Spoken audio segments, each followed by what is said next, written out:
Hello मित्रों, सज्जनों और माननीय जनों, आप सभी को मेरा प्यार भरा नमस्कार।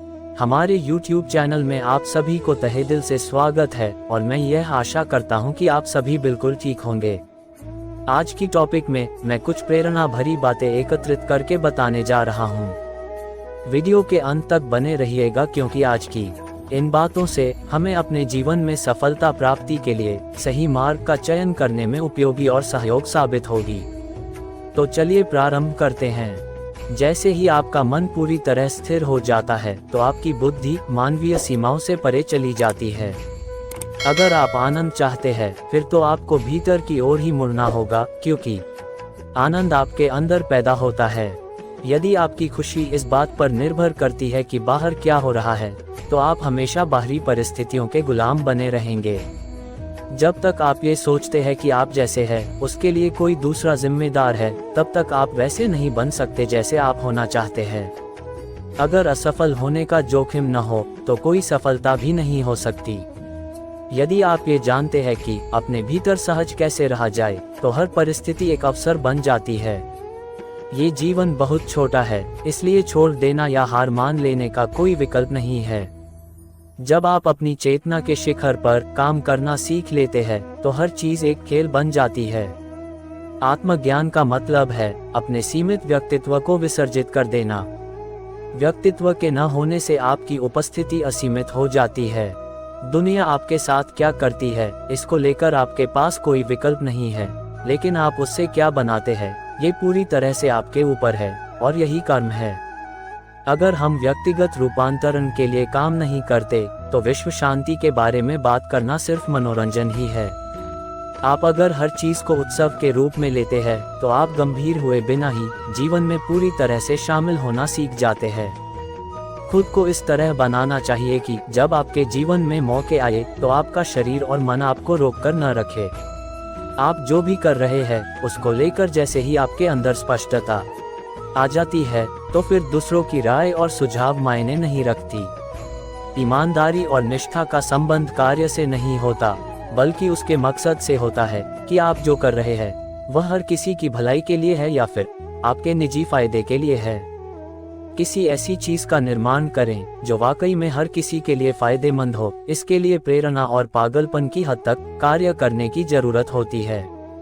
जब चुनौतीपूर्ण हालात पैदा होते हैं तभी इंसान अपनी सामान्य अवस्था से ऊपर उठकर बहुत अधिक बेहतर बन सकता है। जब आपकी खुद की प्रकृति ही सहज और सुखद बन जाती है तब आप में तनाव जैसी कोई चीज नहीं रह जाती। रहस्यवाद कोई फिलॉसफी या विश्वास प्रणाली नहीं है। यह इंसान के अंदर जानने, अनुभव करने और अपने वर्तमान सीमाओं से परे के आयामों की खोज करने की स्वाभाविक लालसा का परिणाम है। इससे पहले कि आप दूसरों से वैसा बनने की उम्मीद करें जैसा आप चाहते हैं, आप खुद को वैसा बनाएं जैसा आप खुद को बनाना चाहते हैं। जीवन से बड़ा कोई शिक्षक नहीं होता। इस धरती पर इंसान आत्म प्रतिष्ठा की बीमारी से पीड़ित है। हम जीवन का बस एक और रूप है। ज्यादातर लोगों के लिए प्रेम का मतलब यह है कि तुम वही करो जो मैं चाहता हूँ, पर यह बिल्कुल सच नहीं। प्रेम का मतलब है कि वे जो चाहे करे, पर हम उन्हें तब भी प्रेम करते रहें। आप खुद को हमेशा इस तरह से बनाएं कि आप हमेशा समाधान का एक हिस्सा बने, न कि समस्या का। आप जो है आपको कल इससे थोड़ा बेहतर होना चाहिए, और यह प्रयास हमेशा जारी रहना चाहिए। आध्यात्मिकता का उस माहौल से कोई लेना देना नहीं है जिसमें आप रहते हैं। इसका संबंध उस माहौल से है जो आप अपने अंदर बनाते हैं। सहभागिता प्रतियोगिता से कहीं ज्यादा शक्तिशाली है।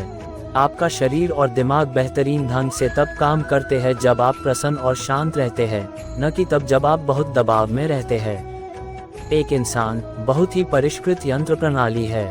अगर आप सही तालमेल में हैं, तो आप संपूर्ण ब्रह्मांड का अनुभव अपने अंदर करने के काबिल हो जाते हैं।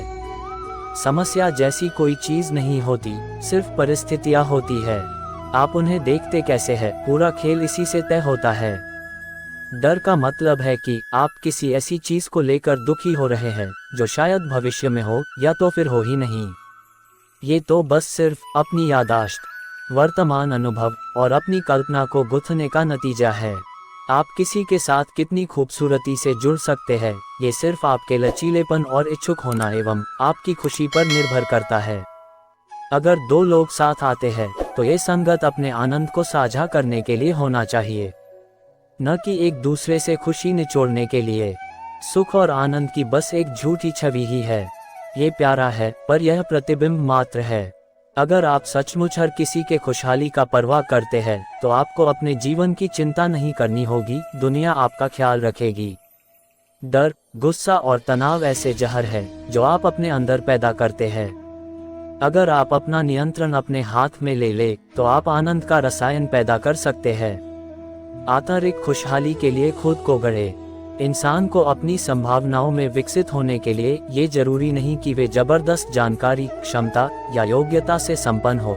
इसके लिए बस इतना ही करना चाहिए कि वे जो भी करे उसके लिए समर्पित हो। आपके पास कोई योजना है तो ये अच्छी बात है, लेकिन आपके पास किसी मकसद का होना ज्यादा महत्वपूर्ण है। अगर आपके पास कोई मकसद है तो योजनाएं खुद ब खुद बनेगी और जाहिर होंगी। यह मायने नहीं रखता कि लोग आपके ऊपर कौन सा लेबल लगाते हैं। अगर आप चाहे तो आप अपनी मानसिक ढांचा को बदल सकते हैं। अगर आप अपनी आकांक्षाओं के महत्व की कद्र नहीं करते तो आप अपने भविष्य की कद्र भी नहीं करते। हमारे अंदर जो होता है वह कभी भी हमारे आसपास होने वाली चीजों से तय नहीं होता, लेकिन दुर्भाग्य से हम उसे अपने आसपास होने वाली चीजों से जोड़ देते हैं। अगर आप अपने ध्येय व लक्ष्य को करुणा से नहीं भिगोते हैं तो आप खुद के लिए और अपने आसपास हर किसी के लिए मुसीबत बन सकते हैं। आप अतीत को याद कर सकते हैं, आप वर्तमान को अनुभव कर सकते हैं, पर आप भविष्य का निर्माण भी कर सकते हैं। जीवन कोई दौड़ नहीं, यह एक अद्भुत घटना है। अनुशासन का मतलब नियंत्रण नहीं है। इसका मतलब है कि जो भी किए जाने की जरूरत है ठीक वही करने की आपके पास समझ होना। जीवन शांति के बारे में नहीं है। अगर आप शांति नहीं जानते तो आप जीवन को कभी नहीं जान पाएंगे। अगर आप अपने शरीर, मन, दिल और अपने वजूद को मधुर और शानदार बना लेते हैं और आप नर्क में भी चले जाते हैं तो वहां भी आप अच्छे से रहेंगे। विचार एक रास्ते की तरह है, यह आपको कहीं नहीं ले जाता, लेकिन यह आपके जीवन की दिशा तय कर सकता है। लेकिन तब भी आपको यात्रा तो करनी ही होगी। इंसान होने का मतलब है कि उस हर प्राणी और हर चीज जिसके संपर्क में आप जाते हैं उसके लिए सचेतन रूप से जो भी उत्तम हो सके वो करे। जीवन बस संयोगवश नहीं चलता, हर चीज कारण, परिणाम और नियम के अंतर्गत घटित होती है। सिर्फ इंसान ही नहीं, इस धरती का हर जीव अपने जीवन को बेहद कीमती मानता है। इंसान होने का अर्थ ये जानना है कि अपने अंदर किस तरह से होना है। आपके होने का तरीका किसी व्यक्ति या चीज के द्वारा तय नहीं किया जाना चाहिए। सही अर्थ में देखा जाए तो शिक्षा मानव बोध और चेतना का विस्तार करने का साधन होना चाहिए, न कि एक बड़ी मशीन के खांचे में फिट बैठने वाले इंसान पैदा करना। योग की प्रक्रिया में होने का मतलब है कि आपने अपने जीवन को फास्ट फॉरवर्ड मोड पर रखा है। अधिकतर योगाभ्यास ऊर्जा शरीर पर काम करते हैं, क्योंकि अगर आपका ऊर्जा शरीर पूरी जीवंतता और समुचित संतुलन में है तो स्वाभाविक रूप से शारीरिक और मानसिक स्वास्थ्य अच्छा रहेगा। जब आप ध्यान में उतरने लगते हैं तो संगीत का माधुर्य स्वाभाविक रूप से आपके जीवन का हिस्सा बन जाता है। हर चीज स्पंदन है और हर चीज ध्वनि है। उम्मीद है आपको ये संग्रह पसंद आई होगी। अगर आप इन विचारों को अपने जीवन में अनुसरण करते हैं तो आप निश्चित रूप से एक बेहतर जीवन जी पाएंगे। ऐसे ही जिंदगी से जुड़ी प्रेरणा भरी बातें को देखने और सुनने के लिए चैनल को सब्सक्राइब करें और वीडियो को लाइक, शेयर और कमेंट करें। फिर मिलेंगे अगली वीडियो में कुछ और नई इंटरेस्टिंग और सुविचार बातें लेकर। तब तक आप सभी का समय शुभ रहे। वीडियो के अंत तक बने रहने के लिए आप सभी को बहुत बहुत धन्यवाद। जय श्री कृष्ण। राधे राधे कृष्ण।